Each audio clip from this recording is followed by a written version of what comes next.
Time.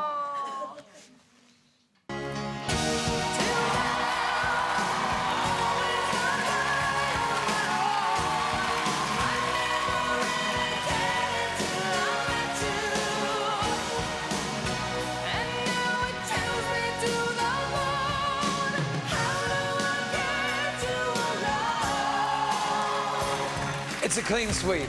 Johnson. 3 votes for Johnson. Johnson skates next week. I'm knackered, I've had the most wonderful time, and I'm going on the tour, so you haven't seen the last of me yet. And we're very pleased to say that a trusty partner throughout all of this is with us today. It's Matt Heavers, everyone! Thank you for having me. Oh, you too.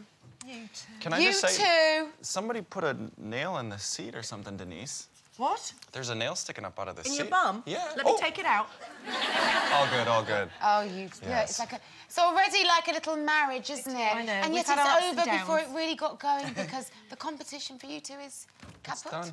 Yeah. It's done. But, for you now. know, we started with 16 couples and we got down to the last 6. Yes. So that is much, much further than I thought that we'd get. I'm sure that when he met me, that we'd get past week 1. Did you? What were your first impressions, Matt? Well, I've known Denise, obviously, from watching this amazing show that you guys have every day. And then, you know, with Colleen on the program and skating with Gaynor on the tour. And I didn't know what to expect. And I met her the first day. Actually, speaking of which, nice little segue here. Do you remember this? Cork from the very first day. When you brought it onto the ice? Yep, but I've now turned it into an ice skating cork. Oh, yeah. So, I love Matt. but yeah, He's when never, I met ever her, going back to America. Yeah. When I met her, I brought her a bottle of champagne. Who knew? Yeah, little did you know I'd drink it there and then on the ice. Yeah, what you mean with who knew us? Who knew she'd drink it like water? But you two, I'm going to say that you've got on so well, and you can tell that. I mean, it's obvious as well with the skating, but in your personal life as well. Did you find it hard to shout at her, or you know, when you're training, there must be a times because you are the professional that you got frustrated?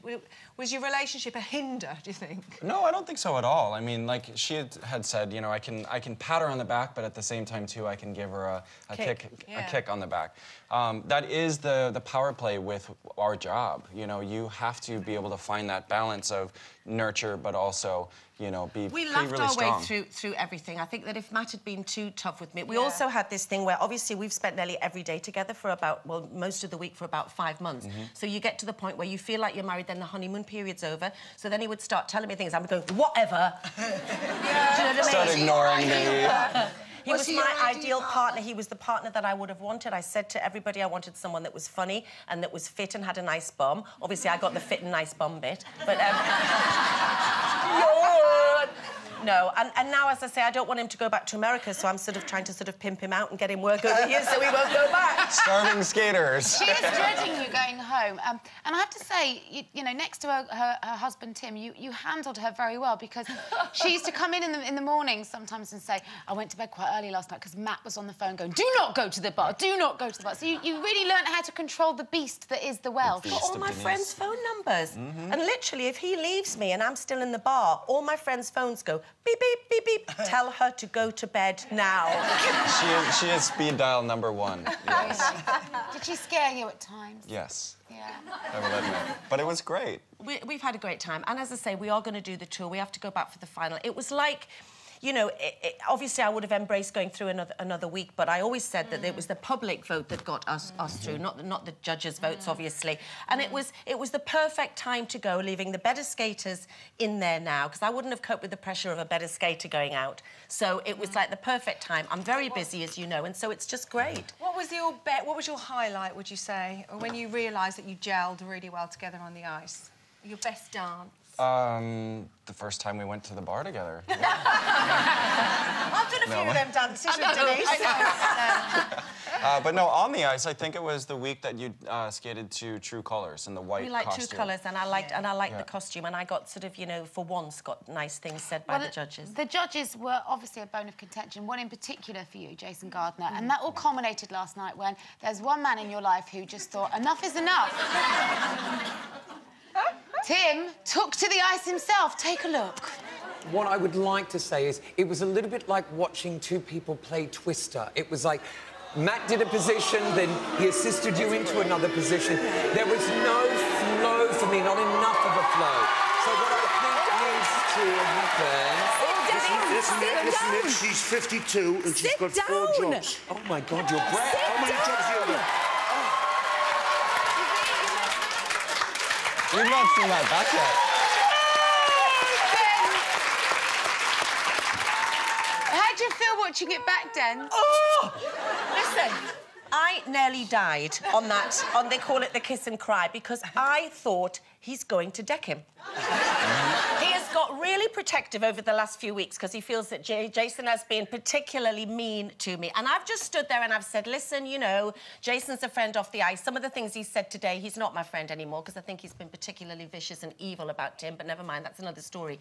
Tim was protecting me, and he just said it was just instinctive that he came up and said these things. I think every partner, wife, husband in the country could understand how Tim felt last night. So we've got him on the phone now, Den. Ah. He's not heading to Coventry, but in fact back up north. Tim, can you hear me? Yeah. Hey, Tim. Oh, Tim, first and foremost, well done on speaking up for your missus last night. Yeah. Yes. Do you regret it? Well, no, the thing was, I was sitting near the front, and he was too near to me. That was all. But luckily, I didn't chin him. That's the main thing. No, we're kind of pleased that you didn't, because you know. That wouldn't have been the answer, obviously. He was also, as well as being unkind to your 52-year-old lady wife, and I think we've all established Denise's age now, he wasn't too kind to you. What did you think about his comments on your breath? Well, actually, because I just nipped out for a fag, he obviously doesn't smoke, you know, that's what it was. So you had fag breath. You had fag breath, Tim. Listen, let's just be honest. A, I wouldn't be someone who did have that kind of breath. And B, Jason Gardner making this out like it's a national serious skating competition. Does he think that he would be on the judging panel if that was the case? Do you know what I mean? Give me a break. Well, Tim, the good news is that you're something of a hero. The bad news is she's coming home.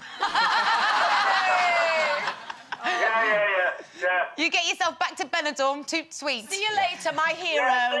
See you, Tim. Bye. Bye, Louis. Thanks, Tim. Well, you've had your final say, certainly where Jason's concerned. Yes, thank you. Well done on that too, Den. Thank you very much. And you two, keep it tight, keep it together, and keep her at the bar on that tour. It's Matt Evers, everyone. Thank you. Thanks, Matt. Thank you. Well, that's part one, and Jason.